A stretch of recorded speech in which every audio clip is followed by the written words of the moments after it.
антыспецішыстаў.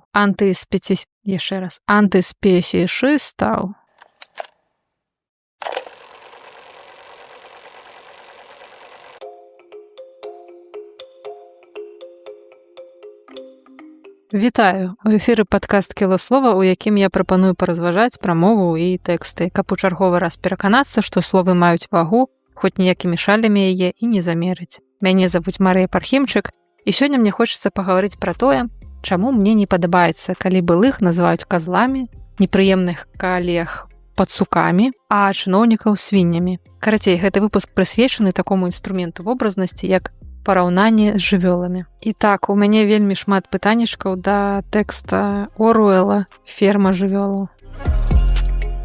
Насамрэч, адкуда бяруцца такія параўнанні, гэта цалкам зразумела. Таму што, вось, напрыклад, мы глядзім на іншага чалавека і звычайна мы разважаем пра тое, што ён адчувае проста са свайго досведу, са сваёй чарапной коробкі. І паколькі мы глядзім на жывёл са свайго цела, сваіх ведаў, свайго досведу, то ў нас узнікае спакуса надзяліць іх чалавечымі думкамі і эмоцыямі. А з аднаго боку гэта дапамагае адчуць сябе ў адной лодцы з іншымі насельнікамі планеты і, напрыклад, адмовіцца ад торбы са скуры кракадзіла.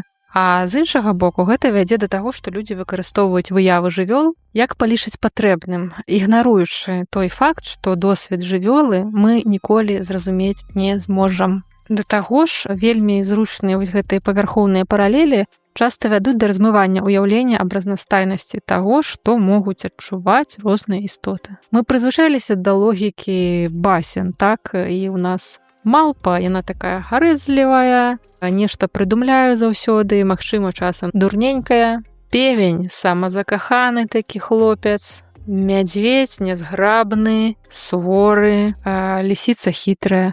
Хаця, вы бачылі лісіцу? Но яна ж насамрэч не той, каб хітрая. Лісіца, па сутнасці, сабака. І ёй уласцівыя некаторыя рысы сабак. Вось, і хітрасць тут не ў першым шэрагу.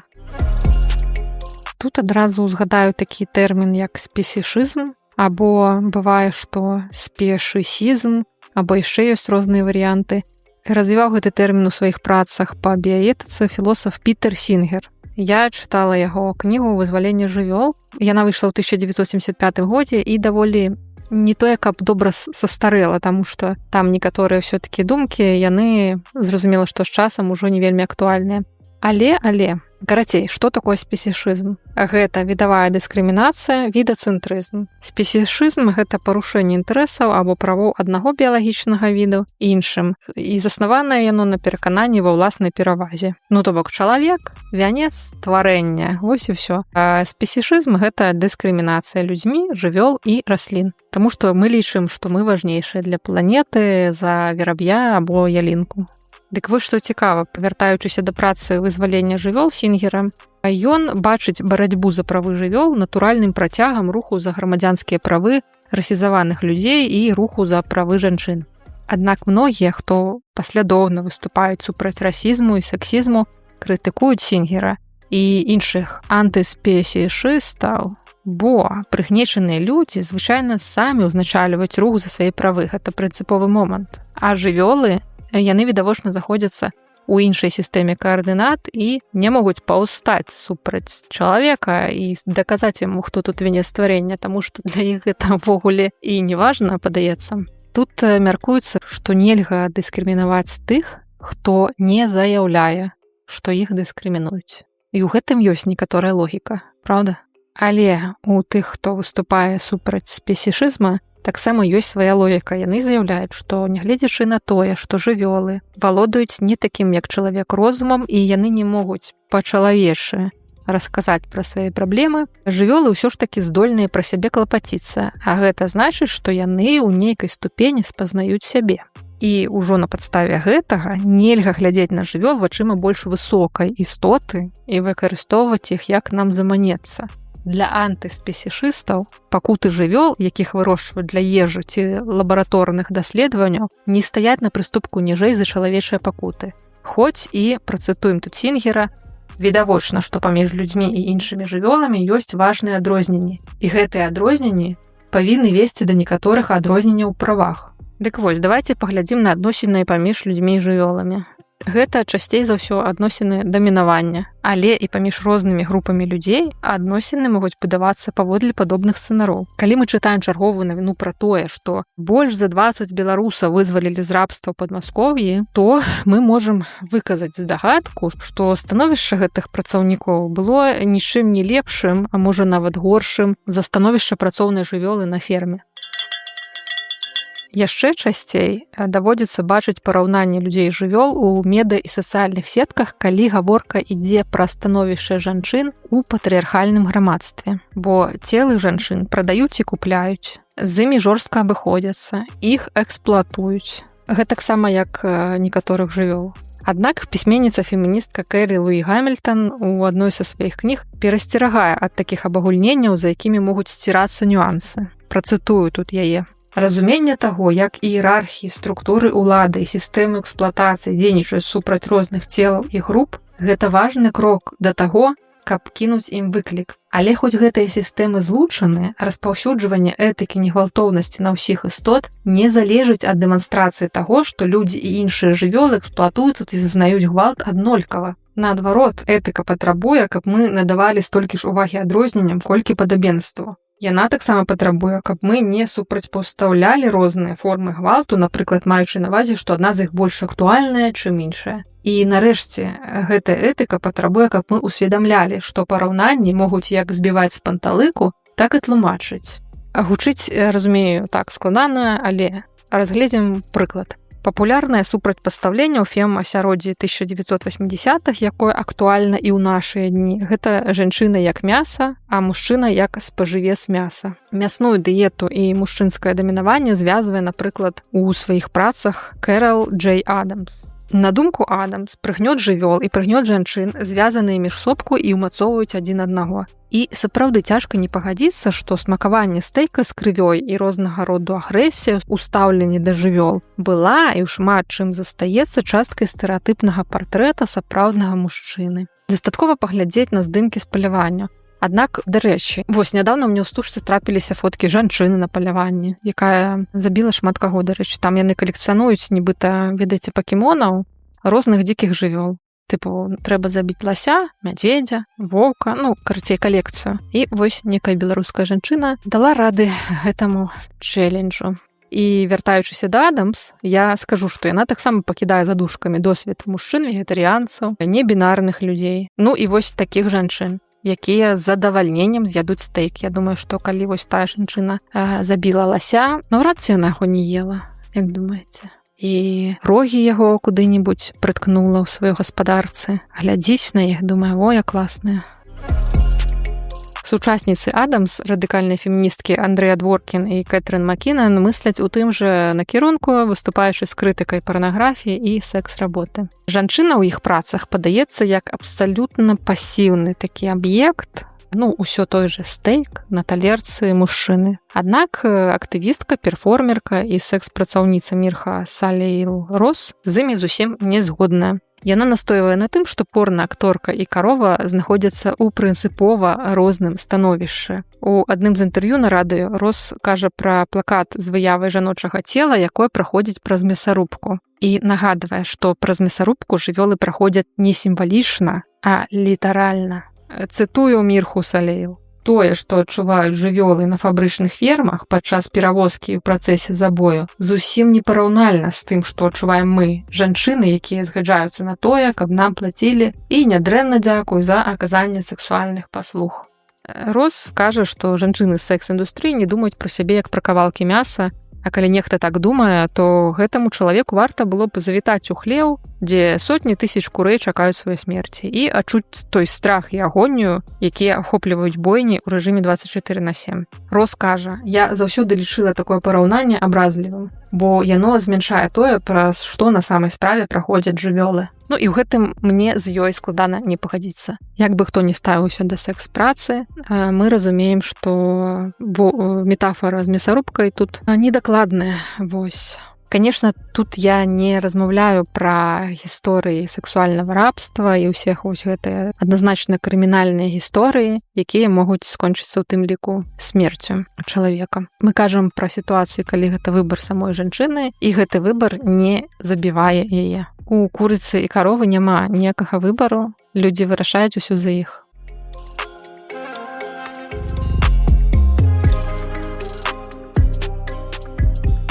Другое частотнае параўнанне – гэта параўнанне бойні і генацыду. У 2005 годзе зооабарончая арганізацыя PETA арганізавала выставу Animal Liberation Project. І праз некалькі гадоў пасля актывістка-антырасістка Эмі Брыс Харпер апісвала дыскусіі, якія разгарэліся вакол гэтай экспазіцыі. На выставе дэманстраваліся здымкі, якія нагадваюць пра жорсткасць у стаўленні да карэнных жыхароў Амерыкі, афраамерыканцаў і габрэяў.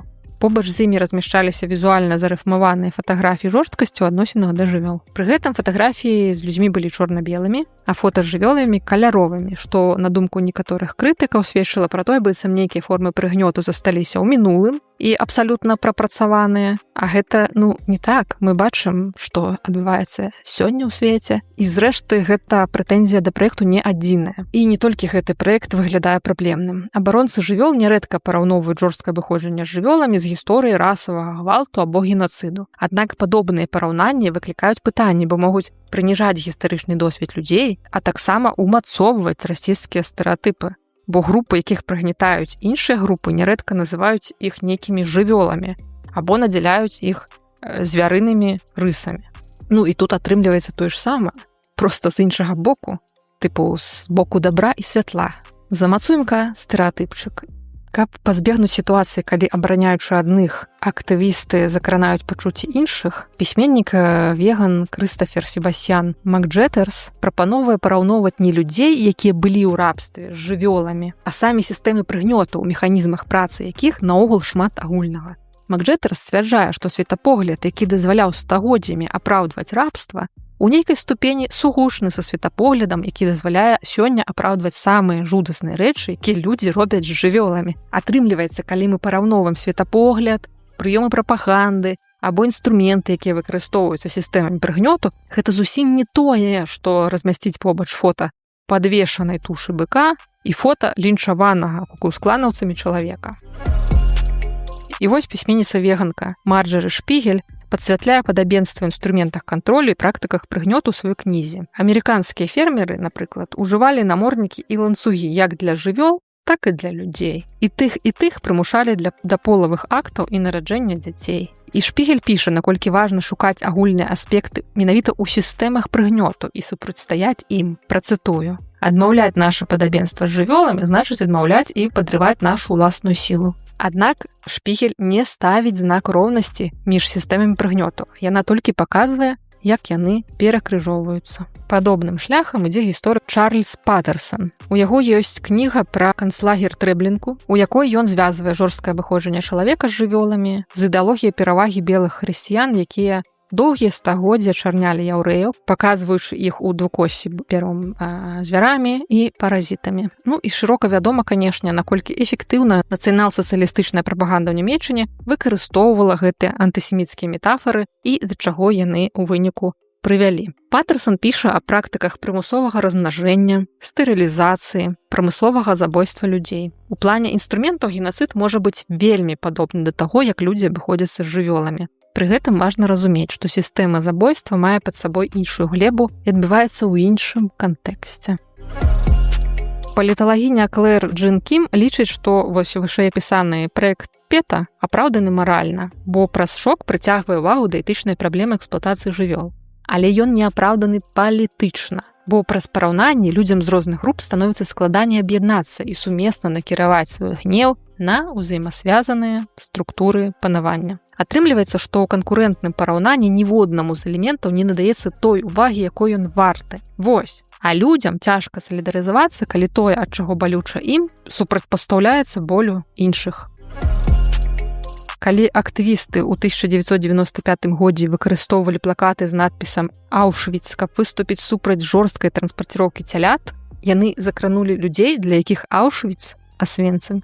Гэта не слова з падручніка, а іх жудасны вопыт. Таму сэнс у тым, што ўсе гэтыя палітолагі, гісторыкі і іншыя крытыкі падобных выстаў кажуць: рабіце выставу канкрэтна пра тое, пра што вы кажаце. І будзем крытыкаваць механізмы, схемы, светапогляд, які да гэтага прыводзіць. Не будзем у гэтым параўнанні спалучаць скот на бойні і людзей у газавых камерах. Уласна, прадстаўнікі PETA, яны адказвалі на гэтую крытыку тым, што яны параўноўвалі вопыт жывёл і расізаваных людзей, каб данесці думку аб тым, што людзі гэта таксама жывёлы. І што ў нас ёсць маральныя абавязкі перад усімі жывымі істотамі на планеце, а не толькі перад нашым відам. Гэта, безумоўна, высакародны парыў, аднак яго можна інтэрпрэтаваць так, быццам мы можам падтрымаць жывёл толькі тады, калі ўявім, што іх пакуты не меншыя за чалавечыя. І тут зноў у цэнтры сусвету апынаецца чалавек. Гэта акурат тое, супраць чаго выступаюць антыспецішысты. У горшым варыянце гэта чалавек, які эксплуатуе, а ў лепшым гэта чалавек, які ратуе. Але ён усё роўна самы галоўны. То бок мы не можам раптам пашкадаваць карову, не параўнаўшы яе з пакутай саміх. Там трэба ўявіць, як чалавека на круку падвесілі і забілі і з'елі. Вось тады, магчыма, нешта адгукнецца ў нашым сэрцы. Але ж гэта так не працуе і не мусіць працаваць. Нам патрэбна пашкадаваць карову як карову, безадносна чалавека.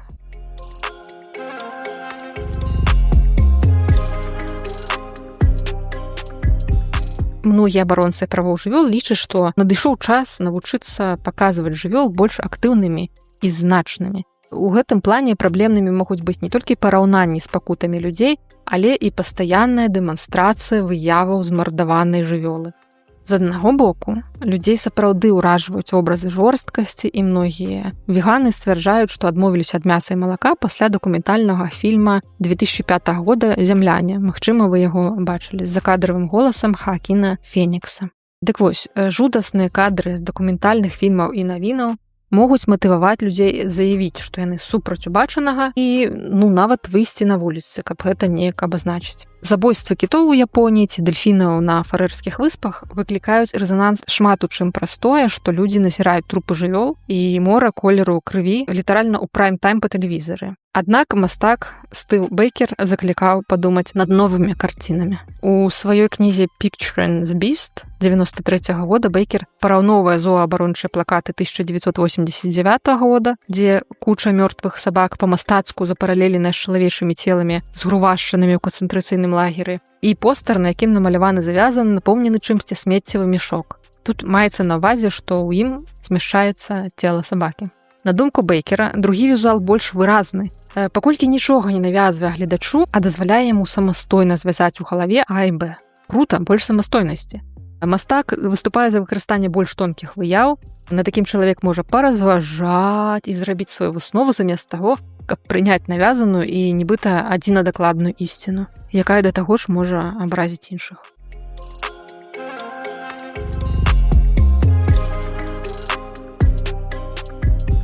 Увогуле, людзі заўсёды выкарыстоўвалі жывёл як вобразы, якія павінны нешта расказаць пра людзей. Мы ўсе разумеем, што байкі Крылова або Ла Фонтэна або Эзопа, яны не пра жывёл, яны пра людзей. Менавіта жывёлы ў такой простай літаратуры сімвалізуюць чалавека з вызначаным наборам якасцяў. Ліса хітры чалавек, мурашка працавіты, заяц баягуз. Зразумела, што з'яўляюцца і станоўчыя і адмоўныя персанажы, і пэўны звер звычайна аказваўся або сярод тых, або сярод іншых. Мы вельмі рэдка сустрэнем такое, каб нейкая жывёлка трапляла і ў пазітыўны спіс, і ў негатыўны. Калі мы карыстаемся назвамі жывёл, каб назваць нейкага чалавека, мы таксама абіраем жывёлку ў залежнасці ад таго, як мы да чалавека ставімся. То бок, калі пяшчотна, то скажам, там, вы коцікі, моя рыбка, ах ты зайка. Але калі нам трэба апісаць непрыемнага чалавека, то выбіраем звера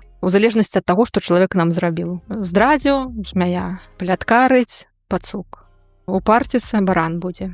Таксама ў мове ёсць устойлівыя выразы, якія прыдуманыя для абразы пэўных групаў людзей. Напрыклад, у турэмным асяроддзі або пад яго ўплывам геяў называюць пеўнямі, а палітычныя актывісты ў ЗША называюць паліцыянтаў свіннямі, а багатых называюць тлустымі катамі. Вось глядзіце, котка нечакана патрапляе і ў станоўчых герояў, і ў адмоўных. З аднаго боку цудоўна, параўнанне дапамагае нам ёміста данесці сваю думку, а з іншага рысы, якія прыпісваюцца жывёлам у такіх метафарах, ім не ўласцівыя насамрэч. Каты не робяць нічога дрэннага. У іх свеце нават няма паняцця добра і дрэнна. Свінні увогуле нічым не заслужылі актывісцкага гневу. Як і не заслужылі быць галоўнымі злыднямі ў кніжцы Оруэлла «Ферма жывёлаў». Свінні не злыя, не ўладныя і не подлыя. І нават няхайнымі яны таксама не з'яўляюцца. Дарэчы, я нядаўна загугліла і даведалася, што гразевыя ванны неабходныя для свінак якраз таму, што людзі трымаюць іх у некамфортных умовах. І гэты весь бруд дапамагае свінням астудзіцца і абараніць сябе ад паразітаў. Вось так вось. Яны брудныя праз людзей. Ну, такі вось парадокс атрымліваецца. Людзі штурхаюць свінню ў бруд, а потым заяўляюць, што яна брудная. Непрыгожа. Зразумела, што пісьменнікі ўсяго толькі выкарыстоўваюць выявы, як і аўтары баек. Аднак варта разумець, што калі на людзей нацягваюць маскі свіней, гэта закранае саміх свіней, бо тады іх рэальна прасцей лічыць не вартымі нічога, акрамя таго, каб быць з'едзенымі. Ну і, дарэчы, пра абразы. Падаецца, што ўжо некаторыя людзі паціху ўсведамляюць, што не трэба людзей абзываць підарасамі і бамжамі, напрыклад. Крыху менш людзі разумеюць, што не трэба абзываць людзей глухімі, сляпымі. Але яшчэ больш пройдзе гадоў і эпох раней, чым людзі перастануць казаць словы «цёлка», «жаба», «кабыла» і вось гэта ўсё. Пад занавес гэтага душнага даволі выпуску я вам раскажу такую історыю, якую адшукала. Ужо не памятаю, у якой кніжцы, але вось. Рэч у тым, што адна з першых арганізацый па абароне правоў сэкс-работніц у ЗША называлася «Койот». Ну, гэта абрэвіатура «Call of your old tired ethics». Тут ёсць розныя версіі, чаму яны ўзялі менавіта каёта. І ёсць такое тлумачэнне, што каёты – гэта такія казлы адпушчэння, бо ўладальнікі ранча у ЗША на іх звычайна вешаюць усіх сабак. Дарэчы, у гэтым маім выказванні, глядзіце, мне спатрэбіліся і казлы, і сабакі, а я расказваю пра каётаў. Дык вось, каётаў звычайна вінавацяць ва ўсім прыкладна так, як у гарадах прызвычаліся спісваць усе праблемы раёна на сэкс-работніц у тым ліку. У адным са сваіх перформансаў артыстка Мірса Салейл-Рос даследавала гвалт у дачыненні да сэкс-працаўніц, а заадно нагадвала і пра дзікіх сабак. Працытую яе тут. Каёты вельмі моцныя, прыгожыя жывёлы. Таксама яны могуць быць страшнымі. Вы не можаце нічога не адчуваць, калі аказваецеся побач з каётамі. Гэтак жа, як і з сэкс-работніцамі. Вось тут мы назіраем параўнанне, якое умацоўвае лінію абароны ўсіх, каго параўноўваюць. Бок тут ніхто не застаецца абдзеленым, так? Каёты пакутаюць, сэкс-работніцы пакутаюць. Вось. Вось гэта такі прыклад адэкватнага параўнання, калі ўсім дасталася увага, і гэтая ўвага справядлівая. Калі трэба некае рэзюме, то магу сказаць, што, канешне, свіння нам ніколі не скажа, што ёй непрыемна, што Оруэлл напісаў кнігу, дзе свінні – гэта нейкія дэспаты. Зразумела, што Оруэлл пісаў пра людзей. Але таксама зразумела, што людзі, якія чыталі гэтую кнігу, рэальна ім супер проста шаурму са свіннёй затачыць. Свіня ж непрыемная, брудная, а яшчэ яна такая ўладная, там, агадкая. Таму так, параўнанні з жывёламі ў такім кантэксце мне не падабаюцца, і кніга бы не пацярпела, калі б там былі не жывёлы. А магчыма, пацярпела, тому што тэкст не вельмі круты. Дык вось, калі мы выкрываем чалавечую крывадушнасць, мы мусім не забываць падтрымліваць тых, каго выкарыстоўваем у сваёй барацьбе. Вось і ўсё. І тут у два бакі працуе гэта. То бок, калі мы абараняем жывёл і спасылаемся на нейкія пакуты чалавека, і калі мы расказваем пра пакуты чалавека і спасылаемся на жывёл, трэба ўзважыць, так, як гэта працуе. Дзякую, што даслухалі гэты выпуск да канца. Спадзяюся, было цікава. Ведаю, што было досыць душна, але спадзяюся, што не так, каб занадта. Мяне гэтая тэма цікавіць. Мне цікава, як жывёлы паўстаюць у нашай мове. І я намагалася разабрацца з гэтай тэмай, калі стварала артыкул для сайта арганізацыі іншыя. Можна там знайсці і пачытаць, але ўжо ўсё паслухалі, і там нічога новага не даецца, акрамя спасылак на кнігі. Вось раптам вам цікава, адкуль я ўзяла прыклады і ўсё такое. На гэтым развітваюся і да новых сустрэч. Пачуемся.